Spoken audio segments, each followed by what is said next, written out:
আসসালামু আলাইকুম রাহমাতুল্লাহ।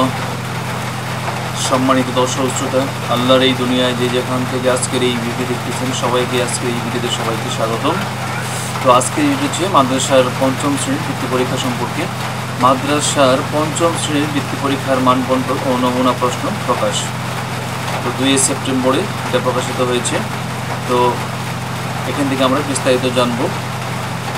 দেশের একটি দায়ী মাদ্রাসাগুলোতে এবছর পঞ্চম শ্রেণীর বৃত্তি পরীক্ষা নেওয়ার সিদ্ধান্ত চূড়ান্ত করেছে বাংলাদেশ মাদ্রাসা শিক্ষা বোর্ড। এ লক্ষ্যে ইতিমধ্যে পরীক্ষার মান বন্টন ও নমুনা প্রশ্ন প্রকাশ করা হয়েছে। সোমবার 1 সেপ্টেম্বর বোর্ডের পরীক্ষা নিয়ন্ত্রক অধ্যাপক ডক্টর মোহাম্মদ কামরুল আহসানের সই করা এক বিজ্ঞপ্তিতে এসব নমুনা প্রশ্ন প্রকাশ করা হয়েছে। এতে জানানো হয়েছে 2025 সালের ইবতেদায়ী বৃত্তি পরীক্ষা অনুষ্ঠিত হবে আগামী 21, 22, 23, 24 ও 28 ডিসেম্বর।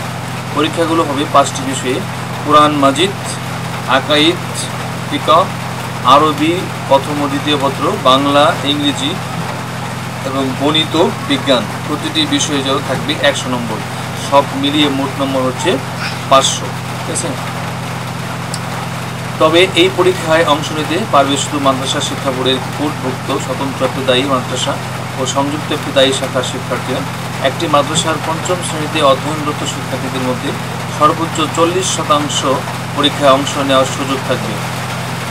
এর আগে গত জুলাইয়ে প্রাথমিক শিক্ষা অধিদপ্তর সরকারি প্রাথমিক বিদ্যালয়গুলোতে পঞ্চম শ্রেণীর বৃত্তি পরীক্ষা নেওয়ার ঘোষণা দেয়। ডিসেম্বরে প্রাথমিক ও ইবতেদায়ী উভয় ক্ষেত্রে বৃত্তি পরীক্ষা অনুষ্ঠিত হবে।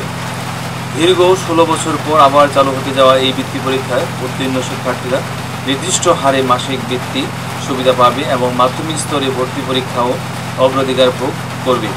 2009 সালে প্রাথমিক শিক্ষা সমাপনী পরীক্ষা PEC চালুর পর থেকেই বৃত্তি পরীক্ষা বন্ধ ছিল। তো আশা করি বুঝতে পেরেছেন। সম্মানিত দর্শক শ্রোতা, আজকে ভিডিওটি এখানে শেষ করছি। আমাদের পরবর্তী আপডেট ভিডিও পাওয়ার জন্য প্লিজ চ্যানেলটি সাবস্ক্রাইব করে আমাদের সাথে যুক্ত হয়ে যান, পাশে বেল আইকনটি অল করে রাখুন। তো ভালো থাকবেন সবাই। আল্লাহ হাফেজ। আসসালামু আলাইকুম ওয়া রাহমাতুল্লাহি ওয়া বারাকাতুহু।